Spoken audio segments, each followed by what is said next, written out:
Carlos Barroso, Katia Rocha, nuestra productora, Jorge Martínez, el comandante de la nave del misterio, Carmen Porter. Buenas noches. Empezamos con una cosa bien bonita, yo creo, ¿eh? Esta noche especial, diferente, volveremos a las 3. Queremos ir muy rápido porque no tenemos mucho tiempo y sí se nos ha ocurrido una idea que creo que puede ser maravillosa. Desde ya vuestra colaboración, por favor, 7640 palabra milenio. Vamos a elegir, vamos a dar un premio a la mejor dramatización del 2004 y hay mucho que escuchar, ya lo veréis.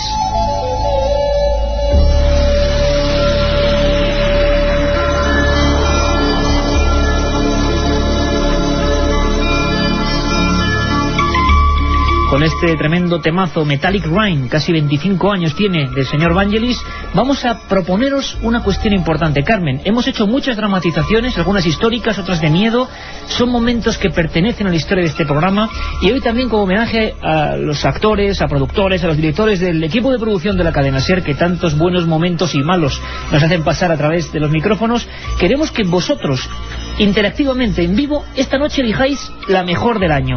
Vamos a decir cuáles son, digamos, las que a lo largo del tiempo más os han gustado. Tenemos 8 en concreto, vamos a elegir 8. Hemos hecho muchas más, pero hay 8 que siempre pedís, siempre destacáis en vuestros mails y en el 7640.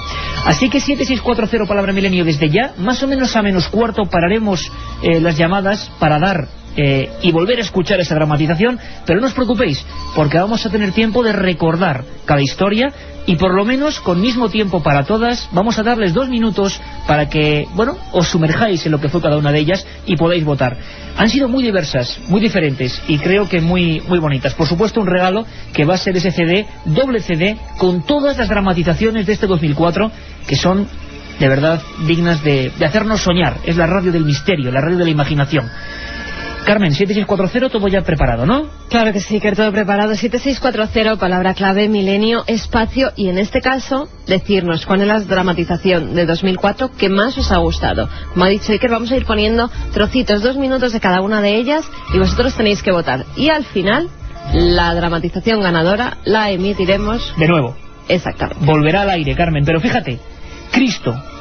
La Pasión de Cristo, que fueron 3 piezas, Cristóbal Colón y el Prenauta, que supuestamente le legó un secreto, El cadáver de Boisaca, de la vía de Boisaca, El crimen de los Galindos, El hombre del saco de Gádor, Los sucesos del refugio de Coma de Vaca, La casa encantada, el único suceso que no es español, Amityville, El duende de Zaragoza y Los niños verdes de Banjos, bien recientes, historias entre el crimen, la imaginación, el misterio. Bueno, si os parece... empezamos recordando en una especie de flash informativo para que vayáis haciendo memoria radiofónica lo que fueron estas aventuras de radio gracias al equipo de producción de la cadena SER.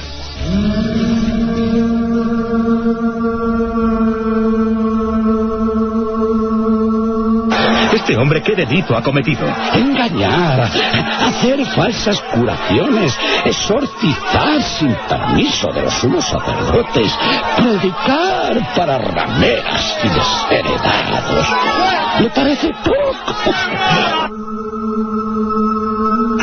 Oiga, ¿qué dice? ¿Oiga? Pero ¿con quién estoy hablando? ¿Qué pasa, Castro? ¿Qué pasa? Sí, demonio. Es como una interferencia que se cuela. Escucha. Oiga, ¿quién es usted? Oiga, esto no se puede. Voy a llamar ahora mismo a la policía ferroviaria. Identifíquese.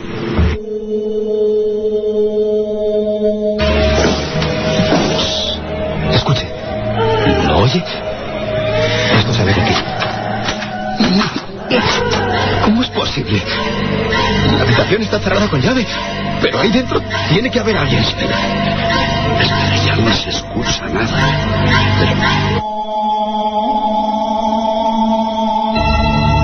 Hay que matar. Hay que matar. Y nosotros vamos a hacerlo para el conjuro. Y tiene que ser un niño. Un niño pequeño.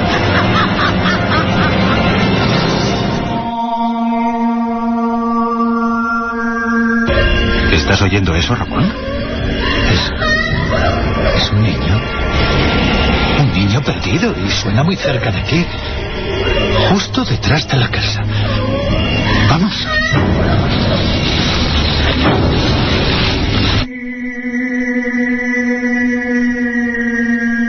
Voy a cortarle. ¿Está bien? Tampoco es para ponerse así. Voy a cortarle. Cariño, me estás asustando.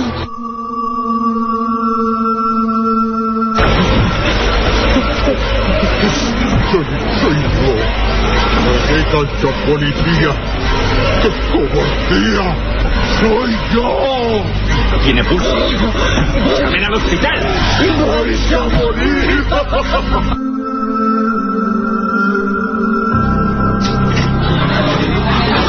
He encontrado algo. Venid todos. He encontrado algo cerca del pico de los lobos. ¡Rápido!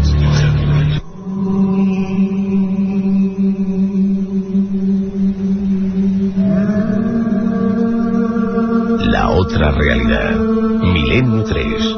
En la cadena SER. 10:15 de la noche.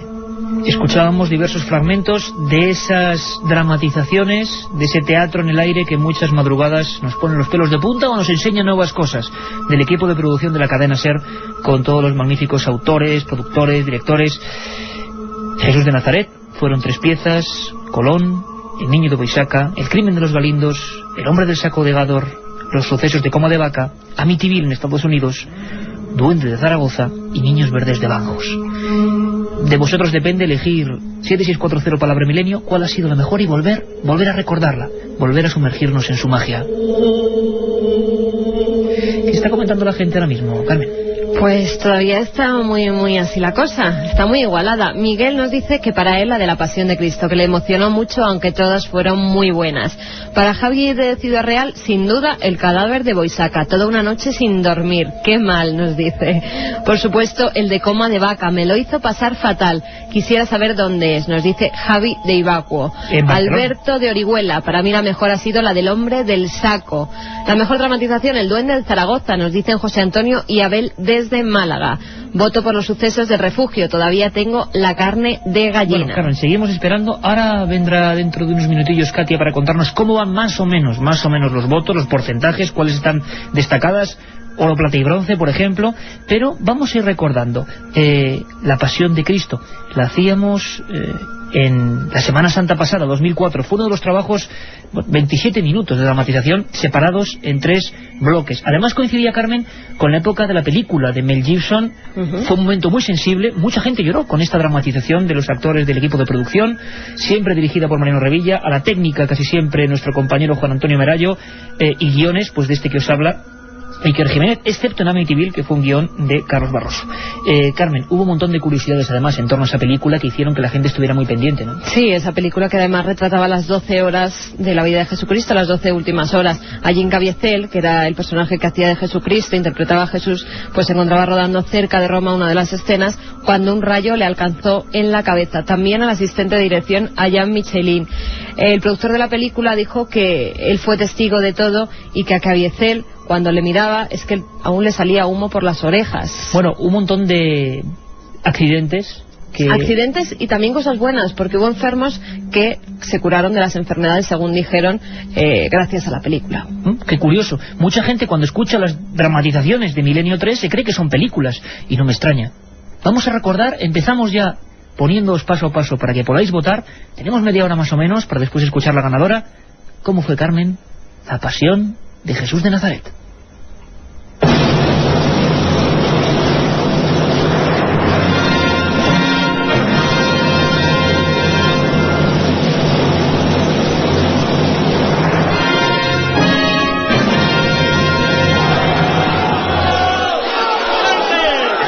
Voy a acceder a vuestra petición. Voy a cumplir vuestro deseo. Pero ya os digo que soy inocente de la sangre de este hombre. ¡Basta ya de torturarle! ¿Acaso no veis la injusticia que estáis cometiendo? ¡Basta ya! Tú a callar, traidor, si no quieres verte como él. Es momento de parar. Nos arrepentiremos todos de esto. Tú sí que te vas a arrepentir, sarnoso.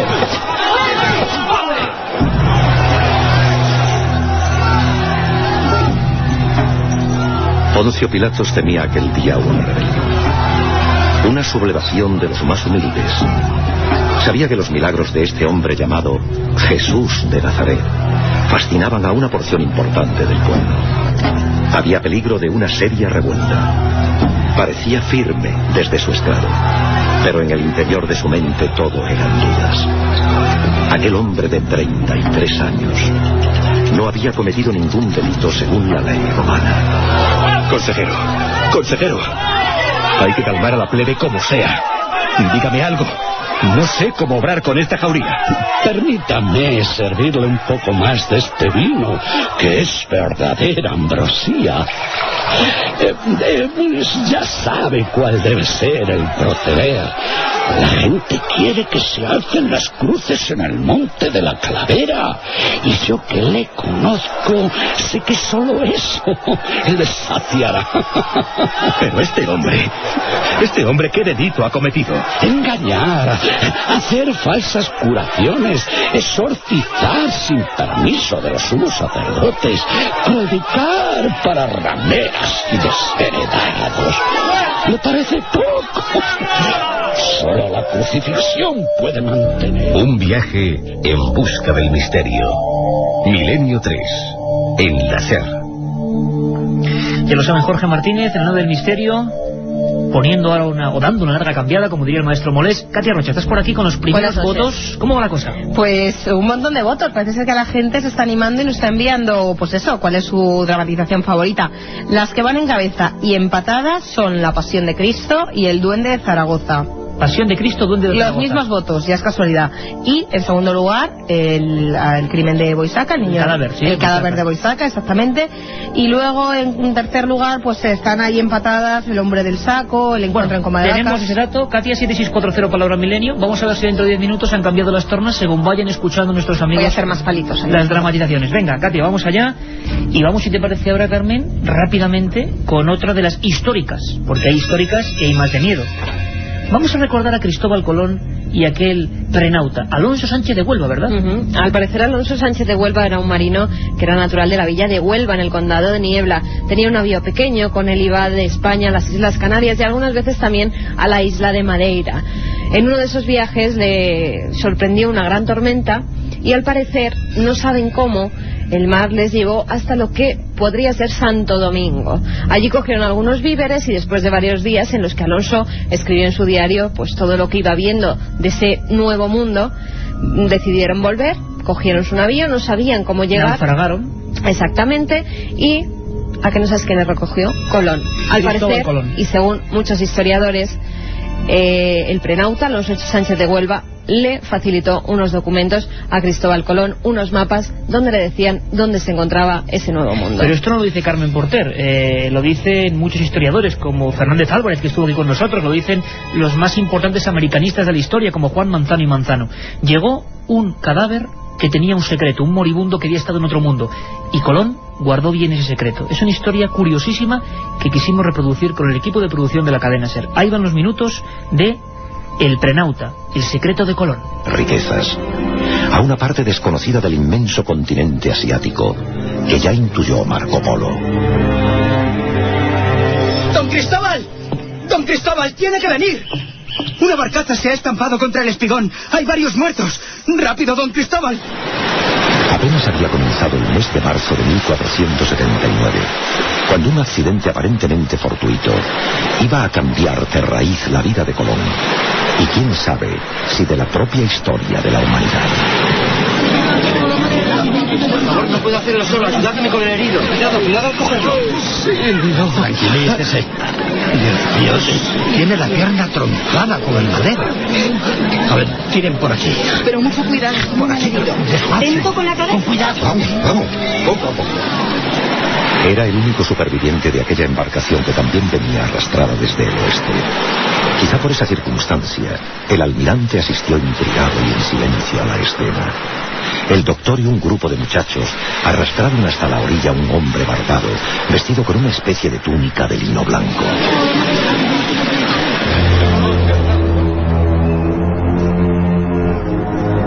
La otra realidad.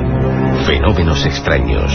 Misterios sin resolver. Milenio 3. En la SER. Mi voto para el cadáver de Boisaca, espeluznante, nos dice Carlos desde Ourense. Curra de Huelva. nos dice que aunque tiene que levantarse pronto, pues que le gusta el programa y que vota por el niño de Boisaca. Bueno, vamos a Carmen, porque es que están muchos con el niño de Boisaca. Muchísimas. ¿Lo recordamos? Sí, es 5 de mayo del 88. Efectivamente, Iker. Hacia la medianoche, más o menos, el expreso Rías Altas salía de Santiago de Compostela dirección a Madrid, cuando el maquinista José Aira Martínez llevaba ya recorridos unos 6 kilómetros y justo al tomar la curva cercana al puente de Paredes observó como una figura surgía de la nada. El conductor activó las señales acústicas del tren, pero aquel sujeto que caminaba entre los raíles, dando la espalda a la locomotora y agitando los brazos, no hizo caso de sus señas. El atropello fue inevitable. Cuando el maquinista logró detener el tren, bajó corriendo a auxiliar al accidentado, pero nada pudo hacer por el muchacho. Los miembros inferiores del chico se encontraban separados del tronco y la cara estaba completamente deformada. Una cara que tenía todo incisivos, orejas sin circunvoluciones, un gran cráneo. En definitiva, la historia del gran expediente X gallego de la Policía Científica de Santiago de Compostela, a la que mandamos además un abrazo porque son los número uno, y fueron los número uno en resolver casos de este tipo, de niños que habían sido o maltratados o ocultados en lugares, pero el cadáver de Boisaca hace ya más de 15 años y nadie puede resolverlo. Un expediente X que recreamos y dramatizamos, recreamos también, por supuesto, recreé en el guión y recrearon los actores, y le dimos unos condimentos curiosísimos. ¿Cómo fue aquella noche inolvidable en el tren Rías Altas? Lo recordamos. Ventanal delantero. Oye, allí se mueve algo. Castro, ven aquí. Ya voy. ¿Qué ocurre, hombre? Allí, bajo el puente de Paredes, ¿no lo ves? Parece alguien haciendo señas. A ver. Pero eso solo puede ser un loco. Reduce que le doy al avisar. Además de la bocina, el potente faro de la cabina iluminó la gran recta que llegaba hasta el arco de piedra. Efectivamente, allí, muy al fondo, parecía distinguirse la sombra de un joven que aguardaba en mitad de las vías y que tenía los brazos en cruz. Un individuo que no se movía ni un centímetro. José, frena, que nos llevamos a ese desgraciado por delante. ¡Frena!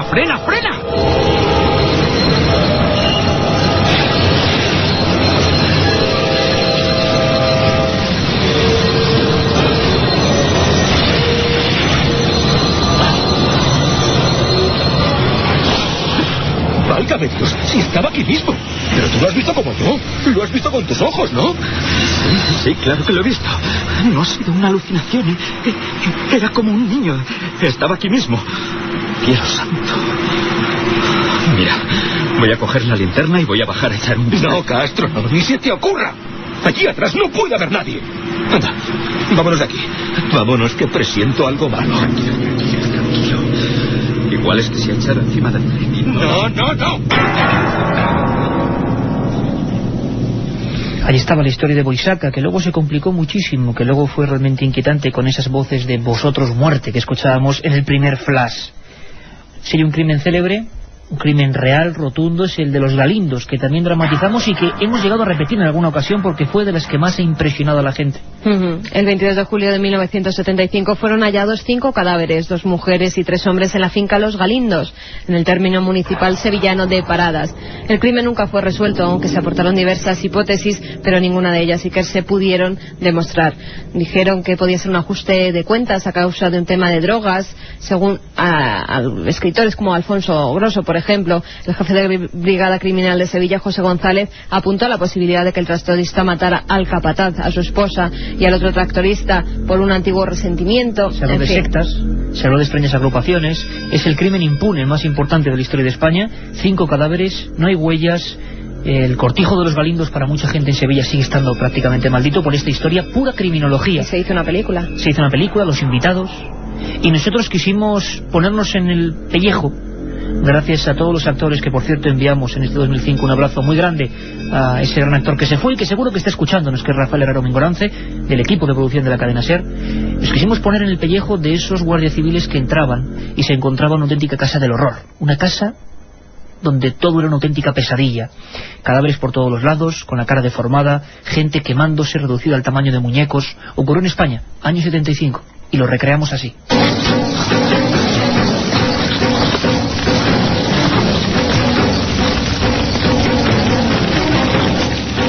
Aquí se están quemando fardos de paja. Pero... Dios... ¡Madre mía!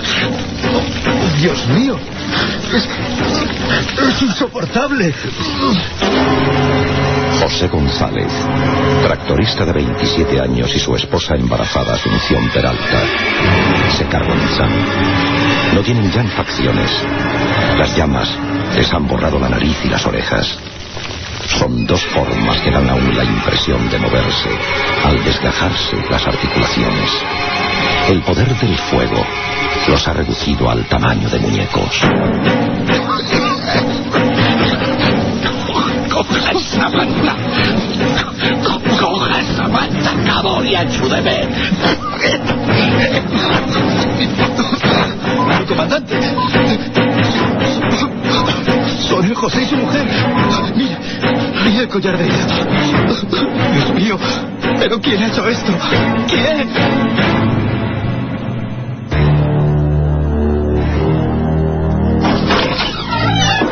El largo pasillo de losetas guardaba cierto frescor. Ahí entraban esos guardias civiles, Paco Barrero a la cabeza, y se encontraban un montón de historias y de sonidos. El crimen de los Galindos tal y como lo vivimos, o tal y como lo recordábamos.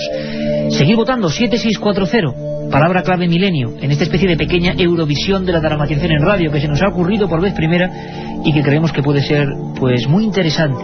¿Cuáles son vuestros gustos? ¿Cuáles destacáis por encima de todos? Volvemos en unos segundos. La otra realidad. Milenio 3, en la cadena SER. ¿Qué pasó la noche del 12 de noviembre de 1976? La noche del miedo. Unos hechos ocultos por las autoridades militares durante más de 25 años. Descúbrelos en la nueva obra de Iker Jiménez. ¿Has pasado auténtico miedo alguna vez? La otra realidad. Milenio 3, en la cadena SER. 10 y 22 minutos. Continuamos en esta Eurovisión, vamos a llamarlo así, eurodramatización, podría ser también. La verdad que son muchos recuerdos. Katia Roche, estás aquí de nuevo. ¿Cómo van las votaciones? ¿Cómo Espero estamos? no parecerme yo a Uribarri, como me decías antes. Bueno, en primer lugar, bueno, no, espero no parecerme, no, ya me gustaría a mí, perdón. Eso. El Duende de Zaragoza. Es la que va, Duende de Zaragoza. Ya ha pasado a la pasión, la gana por 7 votos de momento. Bueno. Y a 3 votos del segundo está, bueno, en segundo lugar la pasión, a 3 votos del segundo puesto. En tercer lugar está El cadáver de Boisaca. O sea que está tenemos... ahí. En primer lugar el Duende de Zaragoza, en segundo lugar La Pasión y después El cadáver de Boisaca. Pero todas las demás le van así un poco a la zaga, pero estas son las 3 que más destacan. Venga, pues en nada vuelves a informarnos de cómo están las cosas porque seguimos poniendo documentos. Así que Jorge, si te parece, vamos a recordar uno de los crímenes más espantosos que han ocurrido en la historia de este país y que dio origen a una figura que no es mito. Eso de que viene el hombre del saco tiene un origen. Francisco Leona y Julio Hernández realizaron un crimen espantoso en Gádor, Almería. Un crimen que ahí todavía no se olvida, ¿verdad, Carmen? Ocurrió el 28 de junio de 1910 en el pueblo de Gádor, en Almería, y marcaría la historia del lugar. Un curandero, Francisco Leona, y un bracero, Julio Hernández, secuestraron a Bernardo González Parra, que era un niño de 7 años, al cual extraerían las mantecas para realizar una pócima que curara la tuberculosis de un señorito del lugar, de una persona pudiente, de Francisco Ortega. Desde ese momento el lugar se considera maldito y hoy en día solo quedan unas ruinas que recuerdan el crimen del Sacamantecas. Sacamantecas y San Patricio. Hay muchas El Cortijo San Patricio. Cortijo San Patricio, donde dicen que hubo experimentos extraños que después la gente le cogió miedo. ¿Cómo no van a coger miedo? Si hicieron un ritual terrorífico con un niño. Bernardo González Parra tenía 10 años y se convirtió quizá en una de las primeras víctimas de esos personajes siempre entre la ficción y la leyenda y la absoluta y cruda realidad, los sacamantecas. Aquí lo recordábamos así: el crimen del hombre del saco. Y te digo yo que esa es la única manera de curar lo tuyo. Me arde el pecho, Leona, y ya no aguanto más. Es la tuberculosis que me devora por dentro. Yo solo confío en tu poder. Pero eso que me dices no puede aceptarlo un cristiano. Era Francisco Ortega, de 55 años. Había acudido en plena noche a la casa del siniestro curandero. Como todos, bajaba la mirada cuando éste se le quedaba fijo con aquellos ojos rojos y su aspecto de misteriosa ave de rapiña. No era un secreto para nadie. Leona tenía un extraño poder. Una fuerza que, decían, era capaz de matar. Ahí estaba el crimen de Gador. Mucha gente está dando votos a El Refugio, lo que pasó en un refugio. Años 60, un alpinista y un sacerdote pasan las de Caín en un lugar que existe, destartalado, viejo, que antes estaba viejo, coma de vaca. Voces de niños, lamentos, sombras, fenomenología poltergeist, entre comillas, supuesta fenomenología, en estado puro.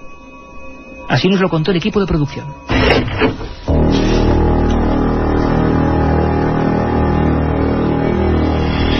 El inicio de la noche transcurrió tranquila. La idea de los dos excursionistas, grandes aficionados a la astronomía, era montar un pequeño equipo de observación sobre la cima del monte y desde allí escrutar uno de los mejores firmamentos de Europa. ¡Santo cielo! Esto es una maravilla. Alcánzame esa lente. Merece la pena pasar este frío, hermano. Mira con qué nitidez se ve Júpiter. Pasándose de uno a otro el artilugio, fueron transcurriendo lentamente las horas. Pero justo a las 11 en punto. ¿Estás oyendo eso, Ramón? Es un niño. Un niño perdido y suena muy cerca de aquí. Justo detrás de la casa. Vamos.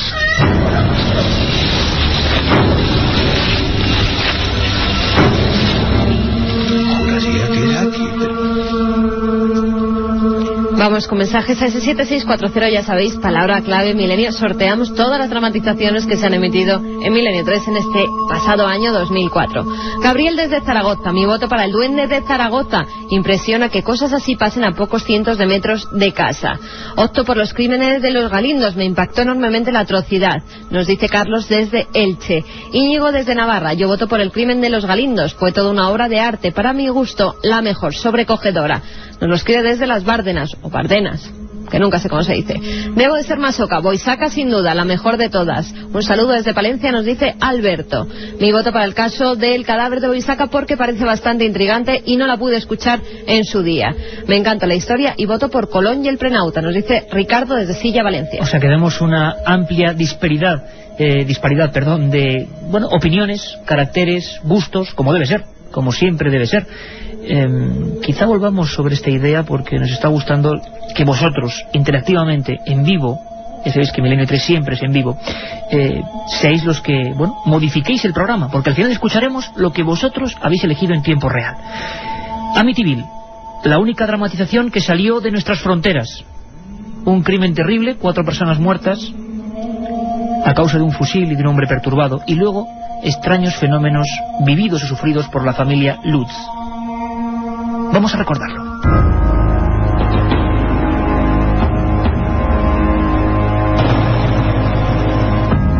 Por supuesto, padre Mancuso. No se preocupe. Adiós. Era el padre Mancuso. Dice que ha tenido un pequeño percance de vuelta a la parroquia. Es curioso. Asegura que mientras bendecía la casa había notado una sensación extraña, que había oído voces. En fin, será la edad. Querido, ¿los niños han ido ya a dormir? Sí. Estaban un poco cansados. Desde que nos hemos trasladado a esta casa no hemos parado de colocar cosas, de limpiar. Por cierto, algo debe de andar mal en las cañerías. Esta mañana ha empezado a subir un líquido negro y espeso por el inodoro y por el desagüe de la bañera. Habrá que llamar a un fontanero para que revise la instalación. ¿Qué? ¿Has sido tú? ¿Qué he sido yo? Alguien me ha dicho que nos vayamos. Pero no era tu voz. ¿Estás de broma? Yo, Ya sabes que no me gustan esas cosas. Y solo nos queda una de las que vamos a extraer, además como dentro del mundo del miedo. Yo creo que no hay que presentar casi al Duende de Zaragoza año 34 porque lo hicimos hace apenas 3 semanas, ¿no, Carmen? Pues sí, que solo recordar que ocurrió todo un 27 de septiembre de 1934 en un domicilio que se encontraba en la calle zaragozana Gastón de Gotor, en el número 2, y allí vivía la familia Grijalva.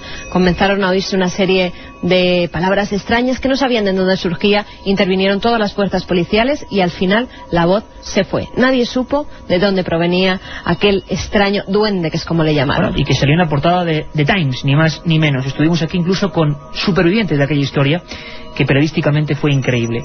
Recreábamos en esa rara dramatización, que parece que es una de las preferidas, no solo la historia del duende, sino una cosa que personalmente descubrí, una investigación de la muerte de unos espíritas, con la policía, con médicos, intentando conectar con aquello, el año 34, la muerte de Asunción Jiménez Álvarez.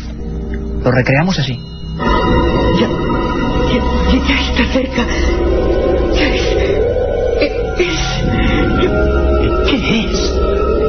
Doña Asunción, ¿qué es?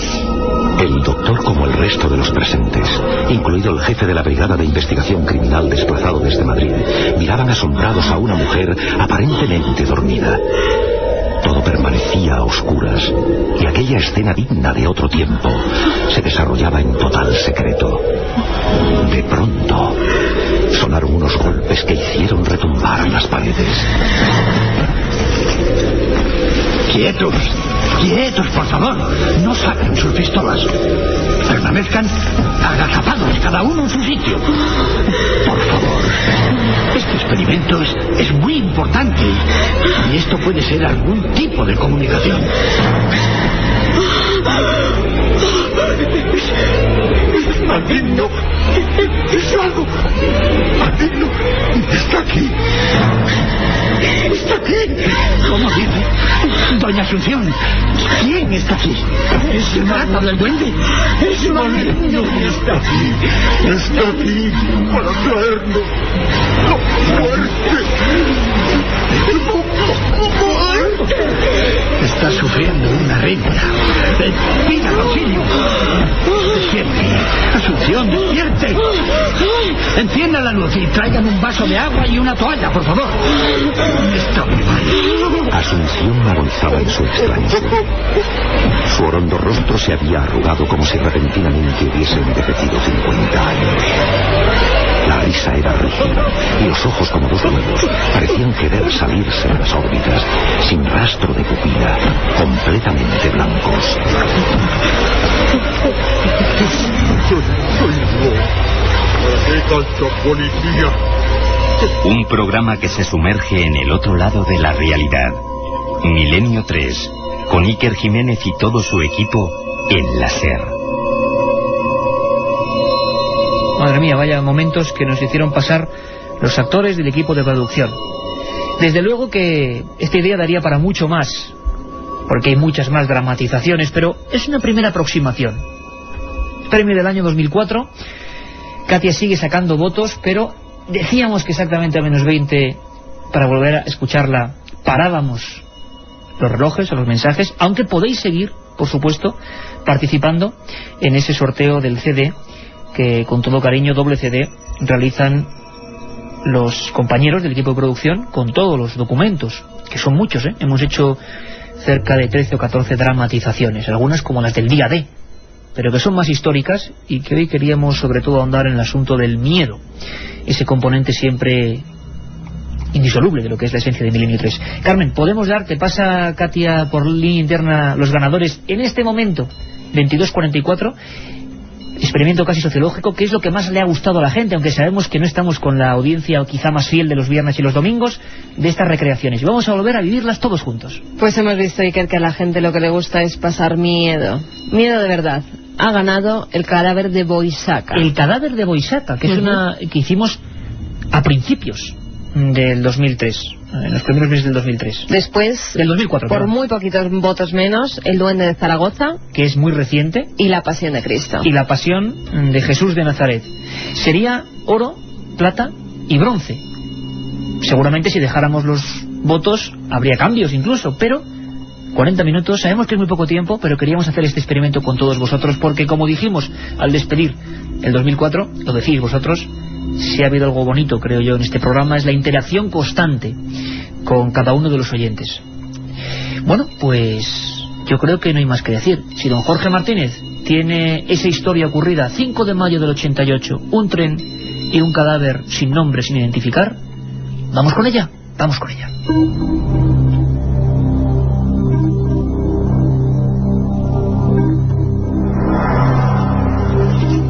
Había comenzado el mes de mayo y la noche era muy fría. El tren Rías Baixas avanzaba a gran velocidad rompiendo la oscuridad. El convoy regresaba vacío de viajeros y solo el maquinista José Galán miraba los raíles a través del ventanal delantero. Oye, allí se mueve algo.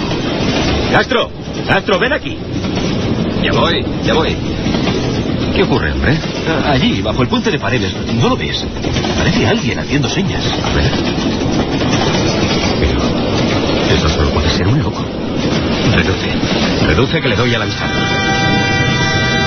Además de la bocina, el potente faro de la cabina iluminó la gran recta que llegaba hasta el arco de piedra. Efectivamente, allí, muy al fondo, parecía distinguirse la sombra de un joven que aguardaba en mitad de las vías y que tenía los brazos en cruz. Un individuo que no se movía ni un centímetro. José, frena, que nos llevamos a ese desgraciado por delante. ¡Frena!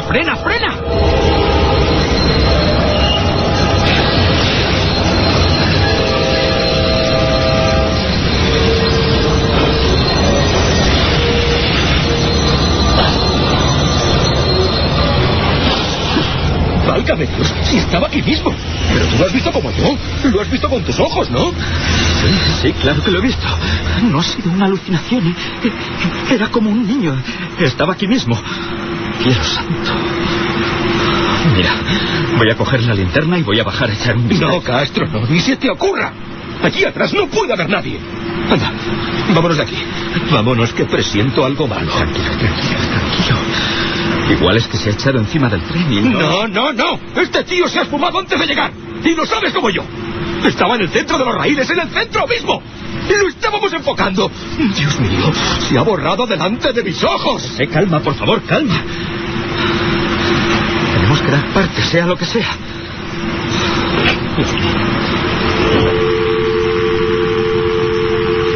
¿Central Renfe Galicia? Sí, diga. Somos del Rías Baixas, ¿me escucha? Sí, le escucho. Miren, resulta que hemos visto un presunto suicida a la altura del kilómetro 8 que... ¿Qué? Oiga, ¿qué dice? ¿Oiga? Pero ¿con quién estoy hablando? ¿Qué pasa, Castro? ¿Qué pasa? No sé. ¡Demonio! Es como una interferencia que se cuela. Escucha. Oiga, ¿quién es usted? Oiga, esto no se puede. Voy a llamar ahora mismo a la policía ferroviaria. Identifíquese. Sí. Ya en la ventana. ¡Cielo santo! Dios mío, ¿qué es eso? ¡Dios mío!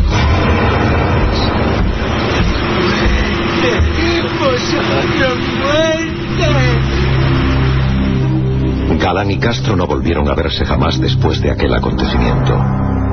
Ambos fueron internados en instituciones psiquiátricas y no regresaron nunca al lugar. Afirmaron, presos de un gran pánico, como una cara, un rostro horrible y deforme de un joven, se estaba encaramando a la ventana del tren, riendo, mostrando unas hileras de dientes afilados y deformes. El pelo aparecía aplastado y revuelto en remolinos por la sangre que salía del cráneo. Las orejas eran completamente planas y sin circunvoluciones interiores. Nadie sabe qué les dijo aquel individuo a los dos ferroviarios, ni qué pasó en esos minutos. Todo se guardó bajo el secreto sumarial.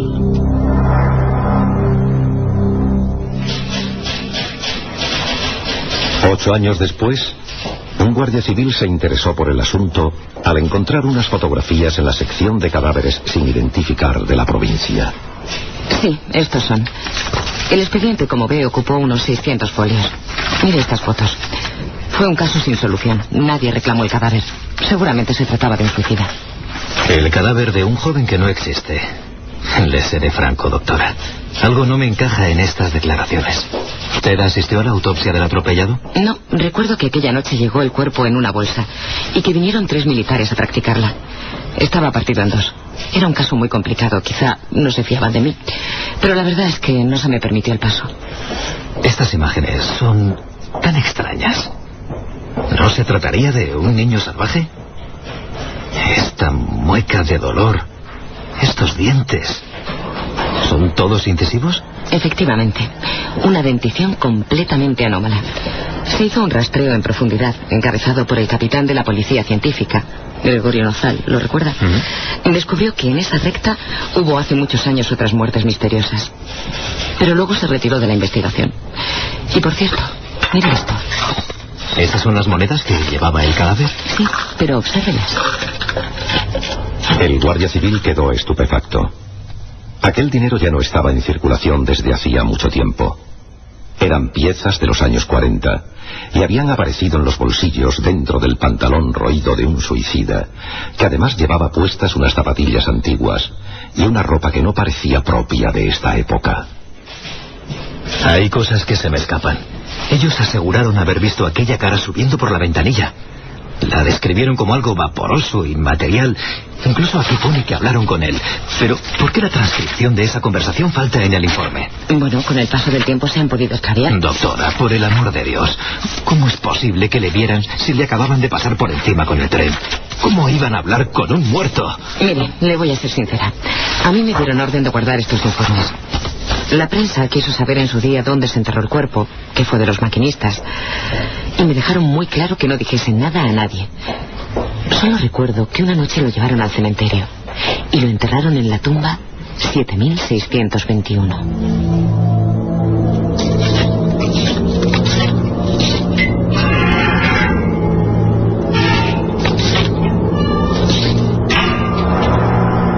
El cementerio de Boisaca es un lugar desapacible. La tumba 7621 no tiene nombre. Nunca ha habido allí una flor, y ni siquiera asoma una mísera cruz de palo. Es tan solo un rectángulo de tierra junto al muro exterior. Cuentan que, movido por una fuerza sobrenatural, el guardia civil sintió aquella madrugada la necesidad de acercarse y dejar una grabadora durante toda la noche. Hoy este miembro de las fuerzas de seguridad también guarda silencio. Hace tiempo que fue destinado a una provincia del sur. Al parecer, aquella cinta había registrado algo. Un sonido que, como todo en esta historia, debía permanecer en el más profundo de los secretos.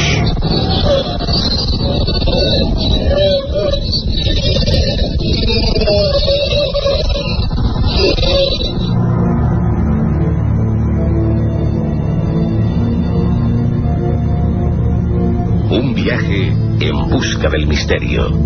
Milenio 3. En la SER. Bueno, Katia, menuda experiencia, ¿no? Sí, menuda experiencia. Me ha llamado mucha atención, muy divertido, un mensaje de un chico que se llama Carlos. Dice que viene de ver la última película, Angelina Jolie, y que la escucha en las dramatizaciones de Milenio 3. Que claro, los actores de la cadena SER son grandes actores de doblaje. Muchísimos, claro, y teníamos sí.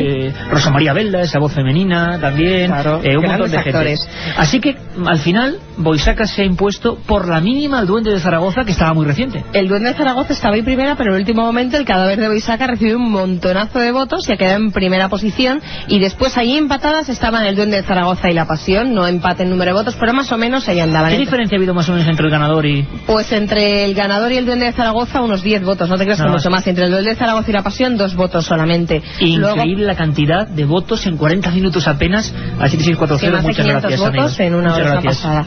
Colón y el Hombre de Chaco también estaban ahí más o menos empatadas en tercer lugar.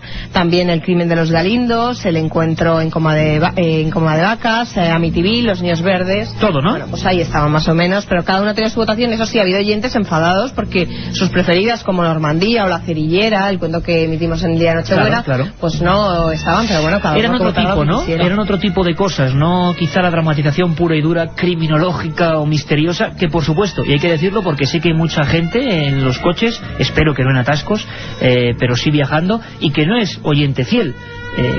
De 1:30 a 3 los viernes, y esta noche Carmen Porter mucha más información de 3 a 4. De 3 a 4 de la madrugada. Con cosas dignas de una dramatización, ¿eh? Sí, la verdad es que vamos a ir con historias verdaderamente apasionantes y sobre todo con la actualidad del mundo del misterio.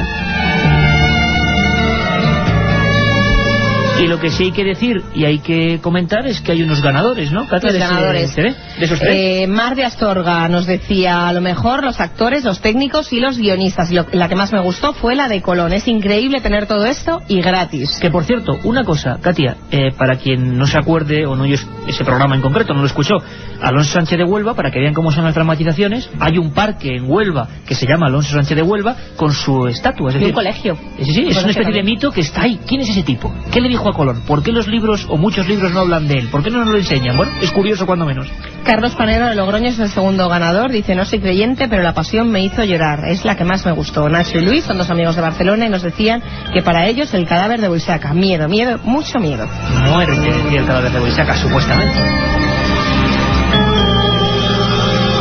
Antonio, que nos decía, mi voto es para el equipo de producción. No las pude oír todas, pero de las que conozco me aterra la del refugio. Me gusta la montaña y la recordaré cuando entre en un refugio de noche, nos dice Chema desde Sevilla. Unos niños, si te acuerdas, Carmen, y unas sombras que asediaban a dos personas con nombres y apellidos. Muchas veces, eso tengo que decirlo, he tenido que cambiar algún nombre, algún apellido, evidentemente, porque son historias que, bueno, ahí están los documentos y se pueden encontrar perfectamente, pero también por respeto, ¿no? A algunas de las personas que quizá, bueno, no quieran verse recordando una historia que fue traumática para ellas, pero todos los documentos, todas las historias, puedo decir que tienen un 95% de realidad y un 5% de inspiración guionística. Julen desde Vitoria, la mejor fue la del Duende de Zaragoza, la más trabajada y la más acongojante, indudablemente. Tenéis unos dramatizadores geniales. La mejor dramatización, El hombre del saco. Hace poco estuvo en Gádor, impresionante. Seguir así, nos dice José María desde Andújar. En Gádor, en el Cortijo San Jesús Patricio. de Barcelona, que se va a trabajar a Holanda, que si hay alguna forma de escucharnos desde allí. Pues sí, nos puede escuchar a través de la web en directo, a través de la web de la cadena SER, cadenaser.com, o si lo quiere en diferido ya, en ikerjimenez.com, puede oírlo. Que por cierto, don Guillermo León, nuestro webmaster, estamos ahora mismo cambiando el servidor, ningún problema, la web estará operativa dentro de escasas horas. Y una nueva oyente para el programa, Marina, que te oyó desde Toledo, en el vientre de su mamá, y ahora te escucha en directo. Bueno, que bien, ¿eh? Tenemos oyentes de todas las edades, igual algunas historias son un poco fuertes, pero esta es la aventura de Milenio 3, la radio vivida y sentida, que para eso está, para eso lo hacemos. Nosotros, bueno, estamos ya dispuestos para hacer ese programa, que por cierto, hablaremos de herejías extrañas como la de los Iluminados de Tolox, en Málaga. ¿Qué es eso? Si queréis, y hacéis un esfuerzo, a las 3 de la mañana, Milenio 3. Tengo un montón de periódicos encima y de noticias de teletipo de diversas partes del mundo. A veces leer los titulares simplemente ya no resume lo que está ocurriendo. Dice algo así: pulpo gigante estremece a los científicos. 3 de julio del 2003. La portada del Mercurio, el principal periódico chileno. Agencias como Associated Press o EFE dicen: la aparición de una criatura marina gigante en Chile desconcierta a todos los científicos. Incluso hay más. Los últimos datos de hoy mismo, hace unas horas, dicen: se van a realizar pruebas de ADN a la misteriosa y terrorífica criatura marina. Ha ocurrido en un país del que somos muy amigos, porque es un país que a veces significa misterio. Madrugada a madrugada durante esta temporada hemos conectado varias veces con el país andino, siempre por temas de ovnis, de movimientos sociales curiosos y también, por qué no decirlo, de criaturas, incluso de matanzas de ganado misteriosas, bueno, pero nunca nos había ocurrido algo de este tipo. Dicen incluso que, bueno, las declaraciones están aquí impresas. Elsa Cabrera, que es directora del Centro de Conservación Cetácea, el equipo de científicos que ha recuperado este monstruo, que llegó a una zona conocida como Los Muermos, en la 10ª región de Chile, decía que creía que solo pasaba esto en las películas o relatos literarios de Julio Verne y en las recreaciones cinematográficas. Una figura grumosa, amorfa, grisácea, que nadie sabe qué es, que llegó moribunda a la playa y que, atención al dato, mide 13 metros y pesa 13.000 kilos. Y la conexión, como no puede ser de otro modo, tiene que establecerse España-Chile inmediatamente. Cristian Rifo, Chile, buenas noches. Hola, buenas noches, Iker, encantado de conversar contigo una vez más desde acá de Chile. Y nosotros, por supuesto, hablar contigo porque eres nuestra voz, nuestros ojos allí en ese país maravilloso donde ocurren cosas como esta. Cristian, compañero, bueno, ¿qué ha pasado para la gente que no se ha enterado todavía en España? ¿Qué ha ocurrido en una región, no sé si muy remota o no, de Chile? ¿Qué es lo que ha ocurrido? Sí, bueno, una zona bastante austral, bueno, cerca de Puerto Montt, en una playa cercana a Los Muermos. Encontraron como tú lo mencionabas, extraño pulpo, como le dicen acá en Chile, pulpo gigante que remece a los científicos. La verdad es que hay una revolución en cuanto a tratar de encontrarle una explicación a este tema. Como tú mencionabas ahí a Elsa Cabrera, que ha sido como la que ha liderado un poco la investigación en torno a este tema. Hasta ahora se espera el veredicto oficial por parte de entidades tanto de Estados Unidos como Italia, donde se enviaron muestras para tratar de dilucidar de una vez por todas de qué se trata. Lo que sí es que el lugar donde se encontró se ha llenado de curiosos y gente también de ciencia que están buscando, como te digo, alguna explicación.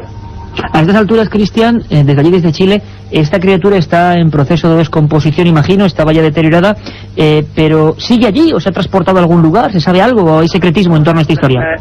La verdad es que hasta el momento esta misteriosa pulpo, también por ahí se dijo que podía ser un calamar gigante, se mantiene en el lugar. Lo que sí han hecho los científicos es sacar muestras, tanto para hacer análisis acá en Chile como algunos análisis, como te mencionaba, en el extranjero. Se supone que cuando se hace un hallazgo de este tipo, tiene que permanecer en el lugar. Si se encuentra una ballena o cualquier otro animal que se encuentre, digamos, en una zona de Chile, tiene que permanecer en el lugar. Entonces, hasta ahora lo único que se ha podido hacer es sacar muestras y la gente, bueno, se va a sacar fotos, como tú dices también, la imagen ha recorrido el mundo entero, y eso ha permitido, digamos, que haya intereses incluso el National ha planteado, por ahí lo mencionó en algún recorte de algún diario, que esto significa que hasta ahora hay muchas cosas en el mar que no tienen explicación, y esta es una más de ellas. Exactamente, el mar que está lleno de misterios, un universo del que conocemos muy poco. Vamos a intentar penetrar todavía más, sumergirnos, porque además tenemos más invitados, puede ser una tertulia muy interesante en torno a lo que ha ocurrido en Chile, porque siempre hemos sido proclives en Milenio 3 a decir que, bueno, que del cosmos sabemos muy poco, pero es que de esto que está aquí junto a nosotros sí que no sabemos absolutamente nada. En determinadas profundidades accedemos a mundos que son realmente dignos de que haya vida real extraterrestre, porque esto realmente, si anda por ahí abajo, parece digno de otro mundo. Escuchad muy atentamente a todos. Ahora seguimos con Cristian Rifo y con nuevos invitados, lo que nos cuenta, para ir todavía metiéndonos con el batiscafo más abajo, nuestro compañero Carlos Barroso.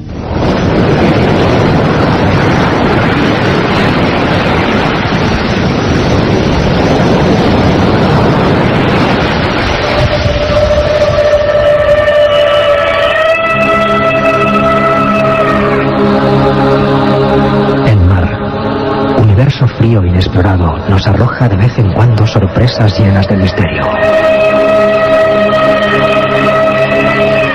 Hace tan solo unos días, la costa chilena se ha llenado de expectación y terror. Un monstruo digno de las pesadillas de los naturalistas antiguos ha emergido como si proveniese de otro mundo. La polémica entre científicos y exploradores está servida. ¿Cuál es el origen de la criatura?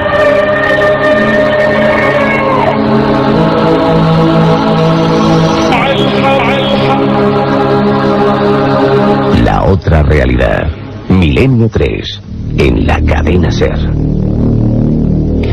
Ha ocurrido en Chile y estamos en contacto con Chile, pero también queremos abrir otra comunicación paralela con un buen amigo, director, uno de los socios de una de las más prestigiosas empresas audiovisuales, documentales, científicas de Europa, Transglobe Films, Fernando González Siches, que ha perseguido por medio mundo, y hemos tenido la fortuna de ir con él en busca del calamar gigante. Imagino que esto le ha puesto los pelos como escapias. Don Fernando González, ¿cómo estás? Buenas noches. Buenas noches, ¿cómo estáis?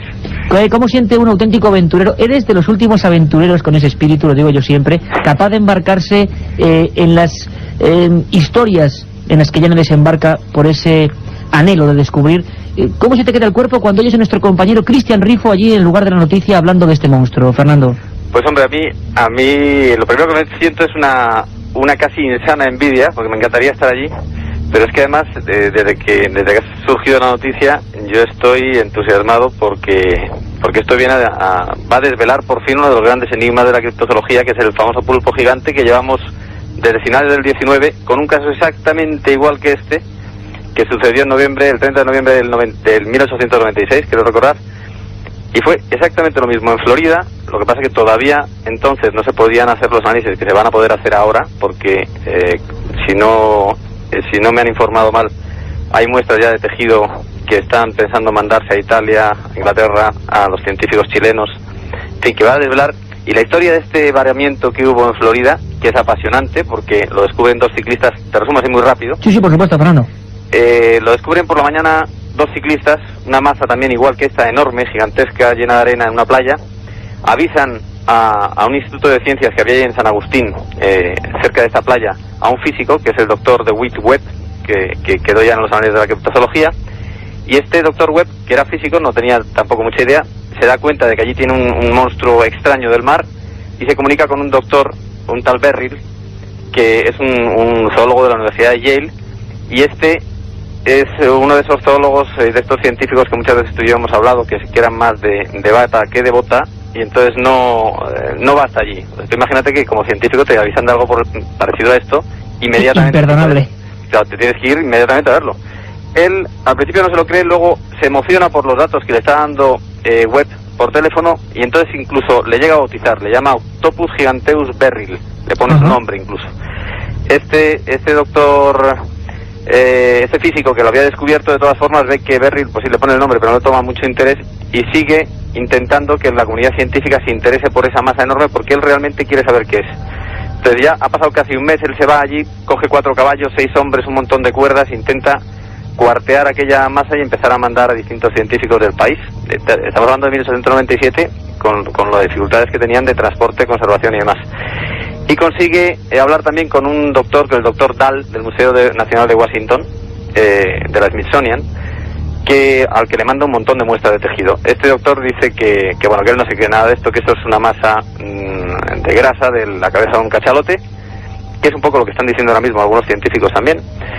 Y el que le había puesto el nombre, Beryl, al ver que este otro doctor y científico dice que es una ballena, entonces contradice su misma versión, su propia versión, y dice que efectivamente que no es un pulpo gigante y que es una ballena.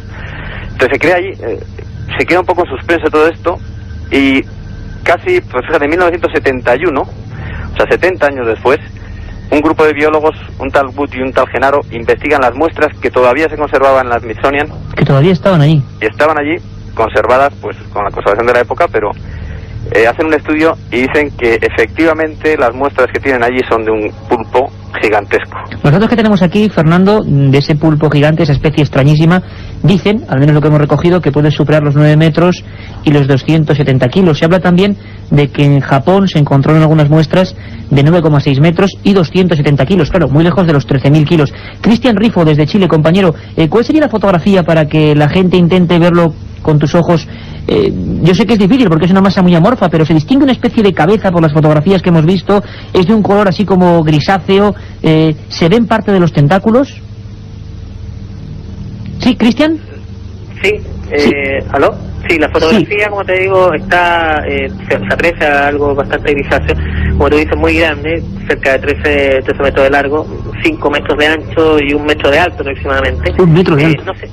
Sí, 1 metro de alto, digamos. No se logra captar, digamos, detalle, porque, digamos, ya el estado de composición ya está bastante avanzado. Lo interesante, por lo que mencionaba Julio, si no me equivoco. Fernando Iglesias. Sí, Fernando, perdón. Fernando, es que en este caso sí se va a poder hacer un estudio detallado de esta especie, porque ya se enviaron muestras a Francia, Italia, Estados Unidos, además de las muestras que se están analizando acá en Chile. Y es muy curioso porque acá también se habló en algún momento de que fuera alguna ballena, incluso el cuero de una ballena, pero cuestión que con el correr de los días ya se está descartando completamente, según los estudios que han hecho la gente del Centro de Conservación de Cetáceos a través de Elsa Cabrera. Es muy curioso, Cristian, si me permites, que en España la repercusión ha sido, yo creo que más que ninguna otra vez, en torno al descubrimiento de este tipo de figuras. Recuerdo, por ejemplo, la edición del Correo, un periódico de aquí en España, de ABC, sacando la fotografía de este ser.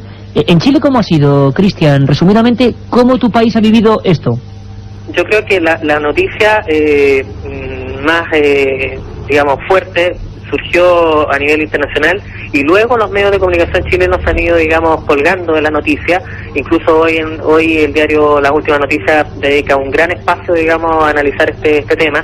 El diario Mercurio, tú sabes que es el diario más importante que tenemos acá en Chile, también ha dedicado bastante espacio a difundir la noticia, y creo que con el correr de los días esto ya ha ido repercutiendo mucho más en los medios de comunicación, pero sin duda los científicos desde el primer momento en que se hizo el hallazgo comenzaron a trasladarse al lugar, a sacar muestras y hacer los análisis correspondientes. Yo creo que los pasos que se han dado son los indicados como para poder determinar de una vez por todas de qué se trata, y esperamos que luego se tengan los análisis correspondientes, y lo bueno es que se tomaron las muestras inmediatamente antes de que este ejemplar ya se comience a deteriorar completamente. Tú sabes que ahí está muy cercano, digamos, a la playa, y es cuestión de días para que se comience a descomponer, o incluso animales que andan por ahí pueden deteriorar aún más su estado. Cristian, pues fenomenal la información, estaremos muy pendientes contigo de lo que ocurre, y por favor, cualquier novedad, desde luego toda España te va a escuchar para saber qué ocurre con esta criatura que ha vuelto a demostrar que el mar es un mundo mágico y desconocido. Un abrazo fuerte, Cristian. Un abrazo, gracias, y un saludo te manda Jorge Anfus, que está aquí acompañándome en esta tarde acá en esta Otro tarde. Saludo para ese maestro chileno. Un abrazo. Un abrazo, que estés muy bien. Fernando González Siches de Transglobe Films, pues empresa que se ha embarcado, lo repito, y me gustaría siempre remarcarlo, ¿no?, con ese ejemplo de ir a la busca de lo que parece que es imposible, pero de vez en cuando ocurre, como fue el calamar gigante aquí en las costas próximas a Asturias. Fernando, sé que es muy difícil, pero ¿de qué podríamos estar hablando? 13.000 kilos, 13 metros, parece que desborda todo lo conocido hasta la actualidad. ¿Estoy en lo cierto o no? Desde luego, sí, estamos hablando de un cefalópodo sin ningún género de dudas. Lo que no cabe duda es que por fin lo vamos a saber, vamos a desvelarlo. O sea, la genética no miente, y con el tejido que se están repartiendo vamos a saber cuál es la respuesta definitivamente. Y yo espero que, por cierto, que parte de ese tejido, hay tejido para de tomar, se lo puedan mandar, entre otros, a nuestro mutuo amigo, el doctor Óscar Soriano del Museo Nacional de Ciencias Naturales. Por supuesto. Que sabes que está secuenciando ya el ADN de distintos calamares gigantes de distintas partes del mundo, ¿no? O sea, que en España podría haber esa conexión si llega alguna muestra para desvelar parte del enigma, ¿no? Fíjate, curioso. Con toda seguridad, si le llega a Óscar, resolveríamos el enigma aquí, sin ninguna duda. Ojalá. Una última cosa, Fernando, porque queríamos dar una pincelada para que la gente sepa eso que contaba Carlos Barros en la introducción, que el mar sigue siendo eso, un espacio casi tan importante en enigmático como lo sideral. Esto puede ser peligroso, porque claro, uno se imagina una masa de 13.000 kilos, 13 metros, con tentáculos, cabeza como todos la están imaginando. Pues tú imagínate a qué profundidad puede estar esto. Claro, es que no hay datos, ¿no? No hay ningún dato. Si todavía no sabemos a ciencia cierta qué es, imagínate saber nada de su comportamiento. Desde luego, si tiene ese peso y ese tamaño, y es un cefalópodo, hombre, el que se lo encuentre, si coincidiera en ese hábitat, porque probablemente sería de profundidad, si no ya lo habríamos visto, un animal tan grande a poca profundidad seguro que se habría visto, pues hombre, algún susto sí que te podría dar. No tanto como pintan las crónicas antiguas, sabes que siempre hemos estado viendo a la vez y juntos y disfrutando allí en el barco con el proyecto Kraken algunas láminas que se veían pulpos gigantes atrapando barcos, como eran los que dibujaba Montfort, o incluso en tierra cogiendo a paseantes y llevándoselos. Eso no es real, pero lo que sí que es cierto es que si hay un pulpo de ese tamaño a gran profundidad y tienes la mala fortuna de que en un mini submarino, que sería la única forma de estar ahí abajo, te encuentras con él y se mosquea con el mini submarino, tendrías un muy serio problema. Fernando, lo dejamos de momento ahí, estamos pendientes, quizá por vez primera en este asunto de la criptozoología. Lo que podemos esperar es que la ciencia, no es como hace un siglo y pico, que la ciencia pueda resolvernos el misterio, y estamos, parece que a días, a horas, de saber, de dónde surge esta criatura. Impacientes estamos, y además ya sabes que aunque resuelvan quedan miles de misterios ahí abajo por resolver. Fernando, un abrazo muy fuerte, compañero. Seguimos pendientes del misterio, seguimos pendientes de la última noticia, lo contaremos aquí en Milenio 3. Un abrazo. Un abrazo muy fuerte, gracias.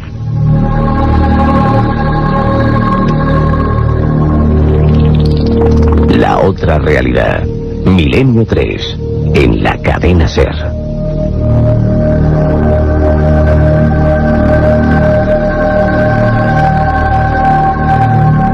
Apasionante la historia de esa criatura que ha dado la vuelta al mundo, la inmediatez de la información, lo repentino que es ahora mismo hacer con un botón de ordenador clic y que las noticias corran, pero cómo es la fuerza cuando alguien lo cuenta desde el punto de vista del apasionado científico, como es el caso del biólogo Fernando González, y cómo es también, ¿no?, escucharlo desde allí, desde Chile, sin que nadie nos lo cuente con otros ojos, sino los ojos de quien lo está viendo.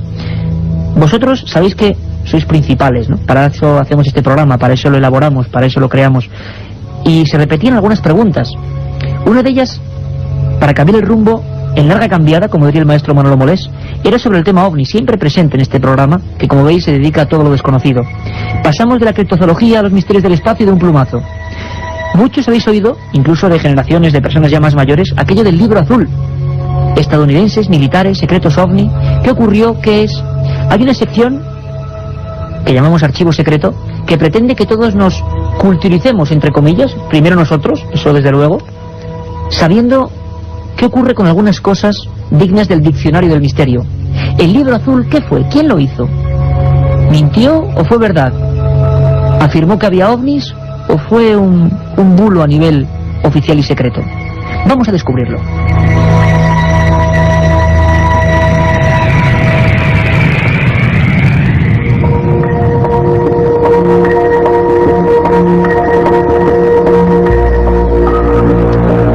El proyecto Libro Azul, encabezado por la Fuerza Aérea Norteamericana y avalado por el gobierno estadounidense, fue el primer estudio oficial sobre ovnis que provocó grandes decepciones. Se investigaron más de 12.600 avistamientos y se intentó dar explicación a cada uno de ellos. No obstante, 700 de estos fenómenos nunca fueron aclarados.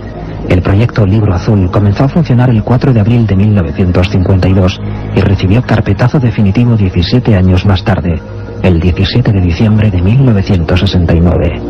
Las principales conclusiones del estudio fueron que no había evidencia de que los avistamientos se correspondieran con vehículos extraterrestres, que no representaban tecnologías más avanzadas y que no suponían ninguna amenaza para la seguridad. En definitiva, se achacaban los avistamientos de objetos no identificados a la histeria colectiva, a fenómenos astronómicos, a satélites, a luces o a simples bromas. Muchos investigadores creen que los estudios no fueron realizados con el suficiente rigor científico y que los encargados del proyecto fueron presionados para dar explicaciones sencillas y calmar así a la opinión pública. Otros, sencillamente, creen que el proyecto Libro Azul nunca se cerró verdaderamente, sino que solo cambió de nombre para seguir investigando en secreto.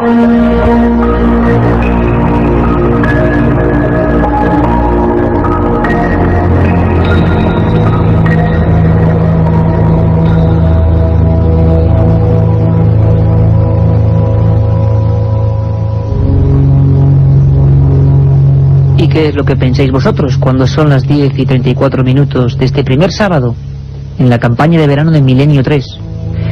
¿Fue una especie de escudo para seguir investigando el tema en secreto?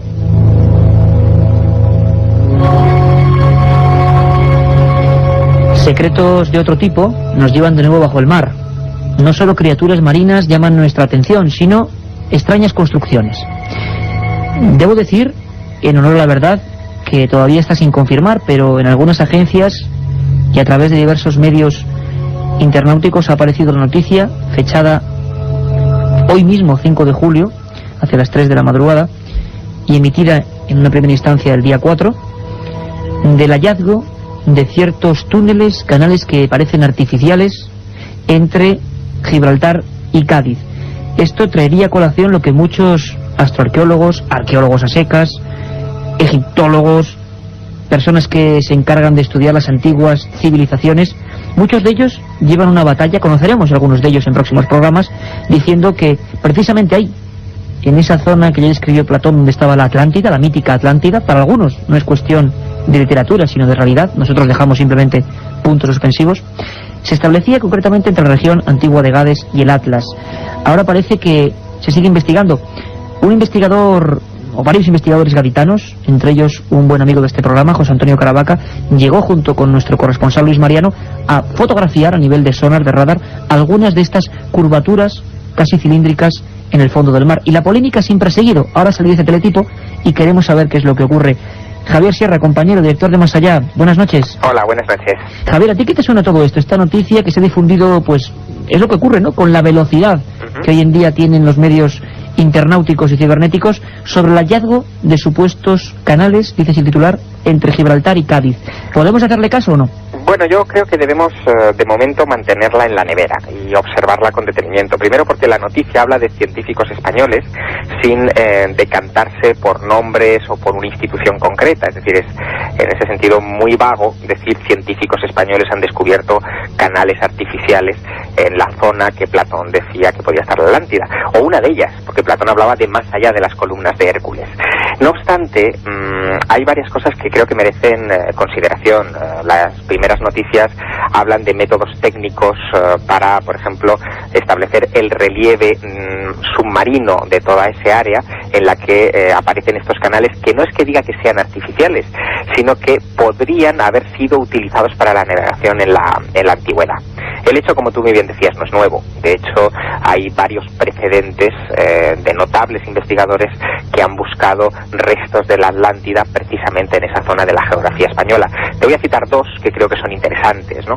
Por un lado, y todavía está en activo esa investigación, está la doctora Maxine Asser, que es una norteamericana que desde 1959, es decir, casi desde ayer, ¿no?, como quien dice, está buscando restos de ciudades atlantes, porque ella cree que ahí había una confluencia de núcleos urbanos en la antigüedad, y dice haber descubierto en esa zona precisamente de la que ahora procede la noticia hasta los restos de 4 ciudades sumergidas en la zona del litoral gaditano, que bueno, fueron ubicadas hace ya algunos años con la ayuda de un mítico buceador de la zona ya fallecido, que es Paco Salazar.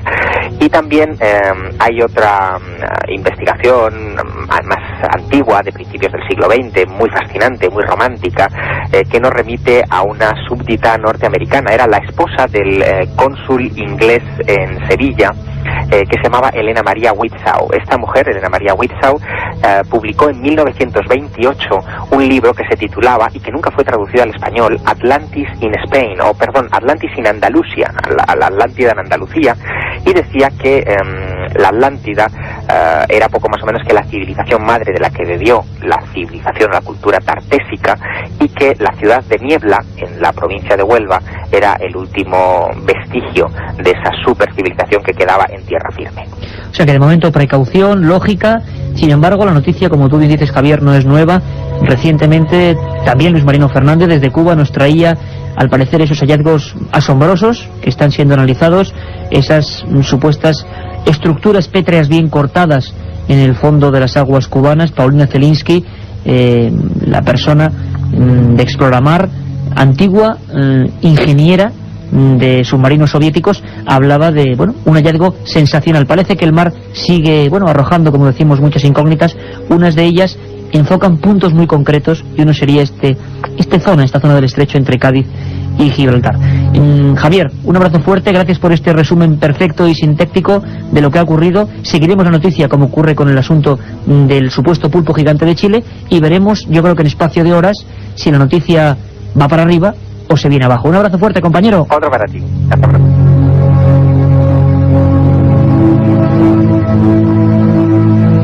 Y vamos a aprovechar todos los sábados, aparte de dar un repaso a estas noticias que están ocurriendo, siempre con los mejores especialistas, por las personas que lo están viviendo desde el lugar de los hechos, con los últimos documentos, pues vamos a hacer también algo que nos apetecía mucho. Sabéis que habitualmente en madrugada tenemos un montón de secciones que van a seguir ahí, aparte de vuestras llamadas, secciones como las leyendas urbanas, secciones como los viajes fuera de España, secciones como la conspiración de Santiago Camacho o la historia perdida, una forma diferente de ver los hechos históricos y nuestro pasado. Pero ahora queremos hacer una cosa todavía, creemos que más interesante si cabe, y que nos quedaba ahí en la agenda pendiente. Ahora, con 3 horas a la semana, tenemos tiempo para hacerlo. Queremos coger, como decían los antiguos, el ronzal, las botas de exploración, un cuaderno en blanco y un micrófono de la cadena SER, por supuesto, y irnos a descubrir la España enigmática, misteriosa, distinta. Has elegido un lugar sugerente y que tiene un sinfín. Nos hemos quedado hasta cortos, ¿verdad, Carmen? Pues sí, que la verdad es que hay miles de lugares mágicos en España que intentaremos recorrer a lo largo de estas horas de verano en Milenio 3, y uno de ellos es muy especial. porque mañana empiezan sus fiestas allí. Mañana en mismo, Navarra. San Fermín, aunque es el día 7 y la gente piensa que empieza el día 7, no, empieza mañana día 6, Navarra, San Fermín, Pamplona. Así que hay sitios misteriosos, ¿eh?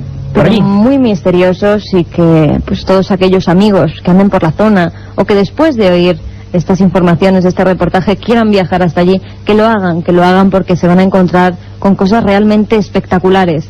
Esta sección nos la proponían muchos amigos, entre ellos Jorge, un mail que nos ha llegado y que decía que se iba a ir de vacaciones a Cantabria, lugar que también haremos un reportaje sobre él, porque también hay parajes maravillosos y sitios misteriosos allí, te lo prometemos, Jorge. Pero nos ha puesto precisamente en el camino para realizar estas rutas que nos llevarán a lo largo de todas las semanas a recorrer esa España misteriosa, esa otra España que no viene en los libros. Vamos a ponernos un reto, Carmen, a ver si somos capaces de que ninguna provincia, por lo menos comunidad, quede sin nuestro viaje. Ese viaje con otros ojos distintos, donde descubriremos lugares, misterios, enclaves. Nos vamos a Navarra.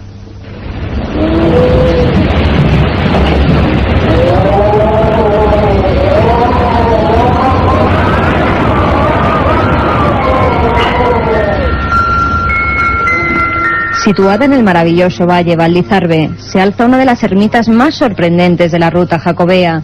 De estilo románico, la iglesia de Santa María de Unate nos saluda en este enigmático lugar.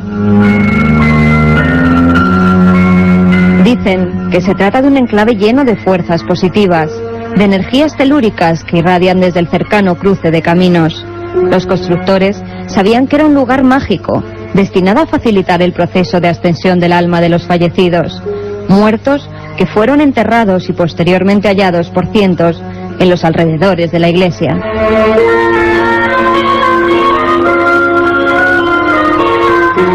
Según la tradición, en el lugar donde hoy en día se alza la construcción, antaño había cuevas en las que se cobijaba gente de mal vivir. Los maleficios, las agresiones, las matanzas y los rituales satánicos se oían desde los pueblos más cercanos. No se sabe a ciencia cierta cuál es el origen del edificio, ni quién lo mandó construir, aunque todo apunta a la Orden del Temple. Los primeros documentos que mencionan este enclave datan de 1520, aunque según los arqueólogos, su construcción se produjo mucho antes, hacia 1170. Pero los expertos aseguran que fueron ellos y no otros los que alzaron este templo octogonal y su singular galería porticada, que le da el nombre de Unate, en euskera 100 puertas. Cada uno de sus arcos parece abrirse a la mirada atenta del solitario visitante.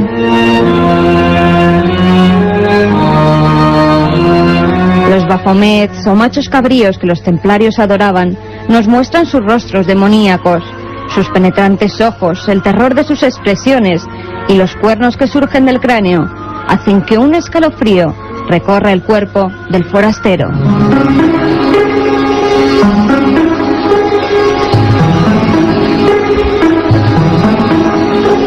La tradición navarra no se centra solo en brujería, también las reliquias forman parte de su cultura. En Sangüesa se encuentra un museo que nadie debe dejar de visitar. En las muchas ermitas que se alzan en el pueblo podemos encontrar las más curiosas y variadas reliquias. La iglesia de Santa María contaba con astillas del madero de la Santa Cruz, cabellos de la Virgen María, aceite de la tumba de Juan el Evangelista o piel de San Bartolomé. Pero en estas fechas lo que el viajero no puede perderse es una de las fiestas más conocidas del mundo, los Sanfermines de Pamplona.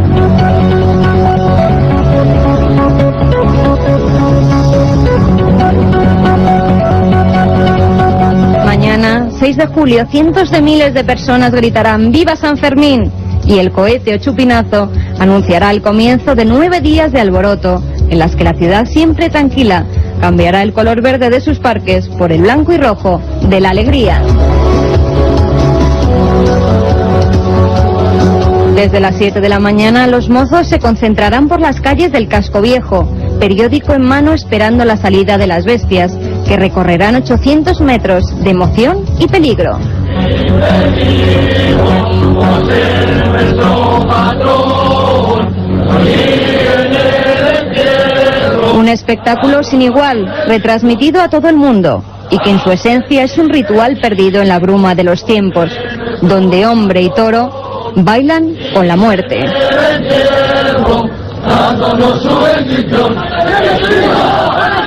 La otra realidad. Milenio 3, en la cadena SER.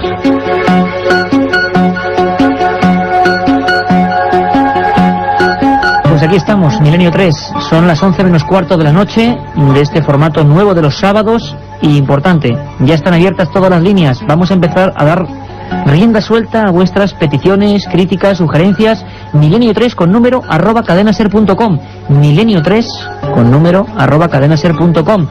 Aquí van a estar Katia y Carmen para contarnos lo que opináis. Y importante, y realmente creo que digno de ser destacado, en las madrugadas, cuando incluso haya participación telefónica, siempre cada madrugada sortearemos varios libros. Sabéis que los libros son parte fundamental porque en ellos está la sabiduría, también en el misterio, claro que sí.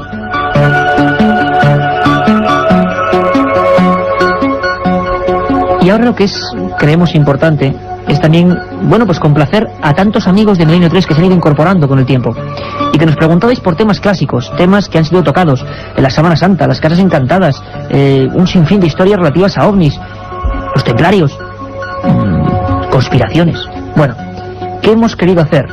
Pues gracias al compañero Jorge Martínez hemos inventado un sistema único, patentado, por esta casa y este equipo, una especie de cronómetro.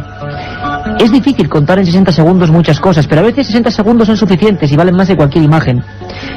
Esos 60 segundos van a llevarnos a un tiempo del pasado. Va a ser como un flashback. Van a llevarnos a otro Milenio 3, a un momento concreto. Puede que alegre, puede que terrorífico, a un documento.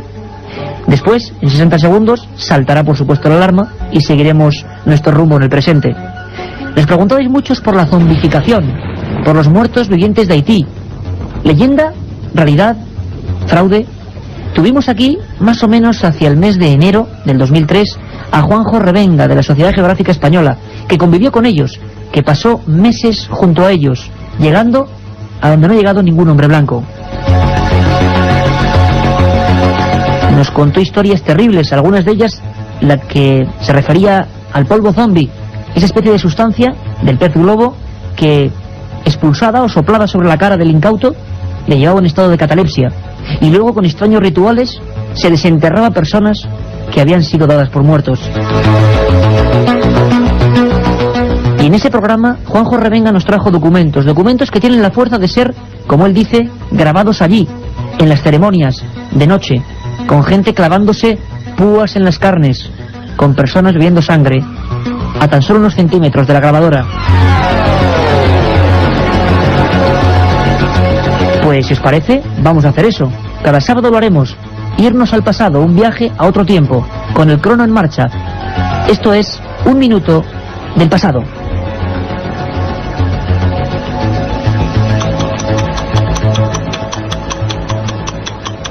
En este caso nos vamos directamente con la magia de la radio hasta Haití. Y allí escuchamos unos sonidos, como decimos, fuertes, tremendos, rotundos. Vamos a escuchar, Juanjo.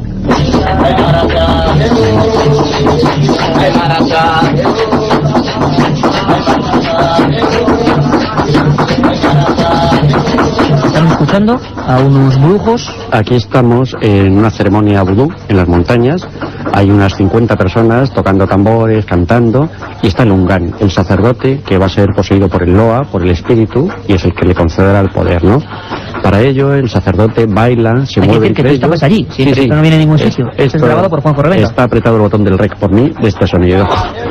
Lo cierto es que el sacerdote aparece, se mueve entre la gente, empieza con alfileres, se puede llamar casi como agujas de hacer punto, atravesarse la cara, sigue cantando, bebe en porciones, siempre llega al trance. Un viaje en busca del misterio. Milenio 3, en la SER.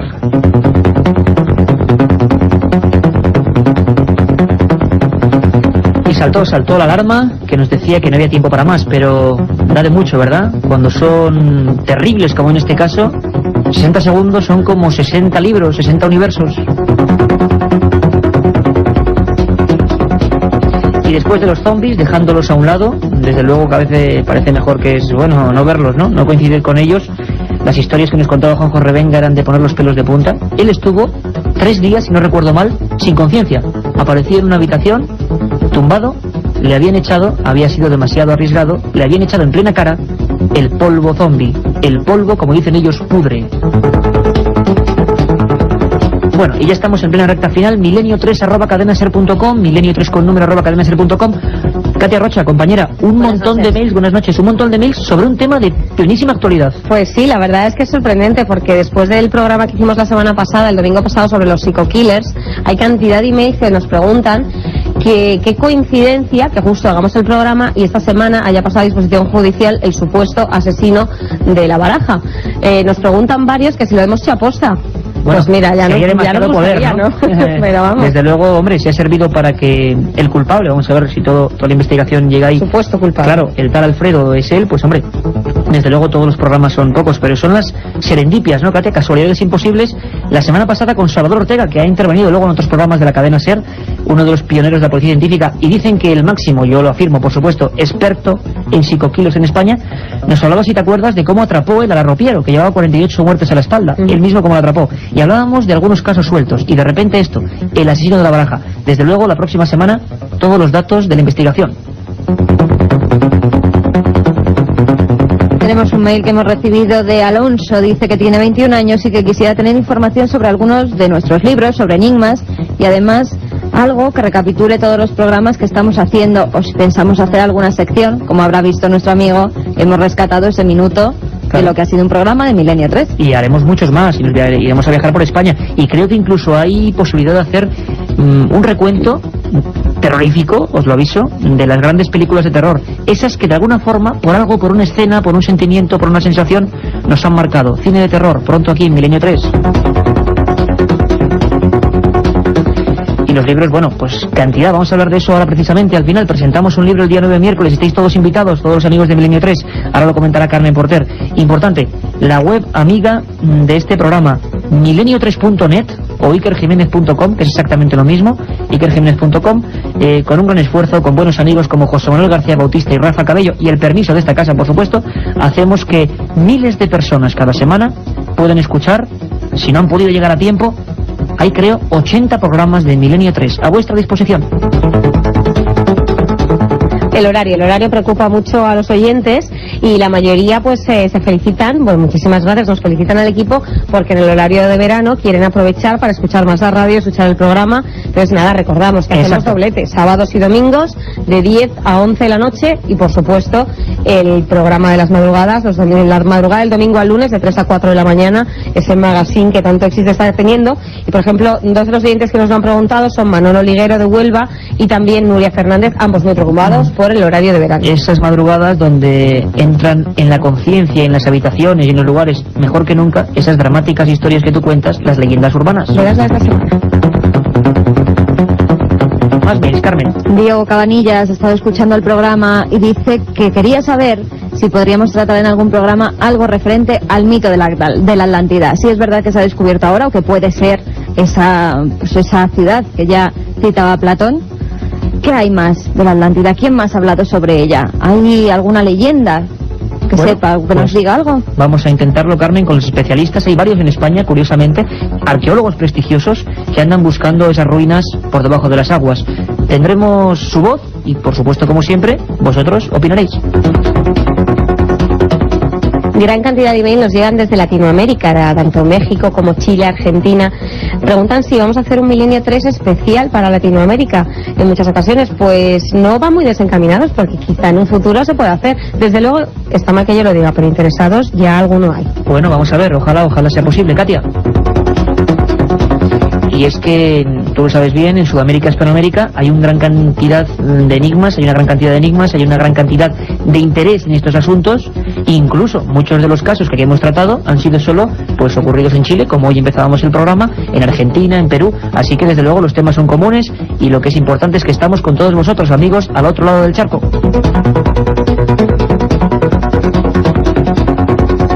Y lo que es importante es que hay varias citas. Una, Katia, una importante antes de que comente Carmen, un par de cosas también dignas de tener en cuenta. Es que, aunque no podemos dar muchos datos, el próximo sábado en 7 días estamos en La Coruña, en un lugar importante, ¿no? Sí, nos vamos al castillo de San Antón, un castillo precioso, un castillo fortificado, es una auténtica maravilla. Lo hemos estado viendo las fotos en internet, es el actual Museo Arqueológico de La Coruña, y vamos a hacer el programa desde allí en directo para nuestros oyentes. Con público. Con público, exactamente. Creo que un montón de gente va a poder ir a ver el programa en directo y también hacer sus preguntas a los miembros del equipo. Daremos más datos. Exacto, daremos más datos, y lo importante es que además no solo el programa de 10 a 11, sino que desde por lo menos una hora antes estaremos con vosotros para que nos preguntéis allí en ese castillo. Y nos vamos viendo, Carmen, una cita importante para todos los amigos de Milenio 3 y para don Javier Manzano, el maestro que ya entra en los estudios con todas las noticias dentro de un momento, por supuesto también invitado, Carmen. Pues será la presentación el próximo miércoles, día 9 de julio, de Tumbas sin nombre, el último libro de Iker Jiménez y Luis Mariano Fernández. ¿Dónde se va a realizar? Pues en la Casa de Cantabria. Este sitio se encuentra en la calle Pío Baroja sin número y está casi en la esquina con Menéndez Pelayo. Allí nos podemos encontrar todos a las 8 de la tarde. 8 de la tarde, miércoles 9, Tumbas sin nombre, documentos, sonidos, miedo, imágenes y sobre todo amistad y estrecharos la mano. Mañana tenemos una bomba informativa. Vamos a hablar de eso, de todas las investigaciones de Tumbas sin nombre. Acabamos de regresar de Belmez, algo espectacular, terrible. El libro, las investigaciones que sacó Milenio 3, la cadena SER, han provocado un terremoto de conciencias. Esto es un pequeño detalle, ¿verdad, Carmen? Es María Gómez Cámara, que está allí con sus caras, que sigue ahí, y que pronuncia unas palabras con una mezcla de sentimientos que mañana vais a descubrir.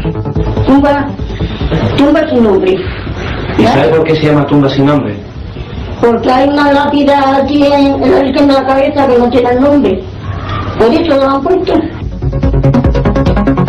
Efectivamente, doña María, con nuestros saludos, por eso lo hemos puesto. Unas lápidas sin nombre que tienen las claves del enigma de Belmez, Carmen. Unas tumbas, además, donde está enterrada su familia, pues trataremos todo el tema de las caras, los nuevos descubrimientos que relacionan esos rostros con la dueña de la casa, María Gómez Cámara, las últimas investigaciones que hemos realizado en el Santuario de la Cabeza en Andújar. Y tendremos, como hemos visto, las voces de los protagonistas de los hechos. Y muchos en directo, por vez primera. Exactamente, Iker, conectaremos con Belmez, en directo, en riguroso directo, para que todos nuestros oyentes sepan la realidad del fenómeno. Bueno, pues esto ha sido el menú de hoy, el magazine, de momento los sábados, este formato con un montón de, digamos, noticias de actualidad, y por supuesto los domingos monográfico, de 3 a 4 los domingos, vuestras llamadas. Y queremos despedirnos siempre con una frase. Creemos que hay frases que encajan perfectamente con la filosofía de este programa. Son frases que hacen reflexionar. Y antes de iros con Javier Manzano y sus noticias, os dejamos con esta.